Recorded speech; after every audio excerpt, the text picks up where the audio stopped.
First preference కింద ఎక్కువ మంది ఈరోజు మనకి NH44 అంటే బెంగళూరు హైవేలో, ఈ హైవేలో ఎక్కువ మంది ఇన్వెస్ట్మెంట్ చేస్తున్నారు సౌత్ డైరెక్షన్లో. సో సౌత్ డైరెక్షన్లో తీసుకుంటే మనకు ఆల్రెడీ ఏంటంటే ఎయిర్పోర్ట్ ఇక్కడ ఉంది, మనకి అందరికి తెలుసు ఆల్రెడీ. సో ఈ ఎయిర్పోర్ట్ అనేది ఇక్కడ నియర్ బై ఉంది కాబట్టి ఈ ఎయిర్పోర్ట్ సరౌండింగ్లో మనకి 111 జియో ఉంది. సో 111 జియో దాటిన తర్వాత మనకి అరౌండ్ ఒక తిమ్మాపూర్ దగ్గర నుంచి ఫ్రీ జోన్ స్టార్ట్ అవుతుంది. సో ఇక్కడే మనకి కన్హా శాంతివనం కావచ్చు, స్టాచ్యూ ఆఫ్ ఈక్వాలిటీ కూడా కనిపిస్తూ ఉంటుంది. అండ్ ఈ రోడ్డుని 12 లైన్లుగా ఇప్పుడు డెవలప్ చేస్తున్నారు కాబట్టి ఈ హైవేలో ఎక్కువ మంది ఇన్వెస్ట్మెంట్ చేస్తున్నారు.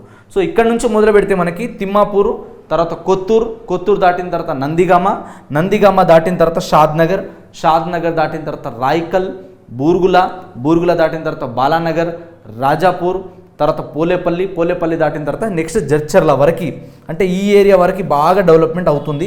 ఎక్కువ మంది ఈరోజు షాద్ నగర్ నుంచి బాలానగర్ నుంచి రాజాపూర్, అంటే షాద్ నగర్ టు బాలానగర్ బెల్ట్ ఎక్కువ డెవలప్ అవుతుంది, అక్కడ ఇన్వెస్ట్మెంట్ చేస్తున్నారు.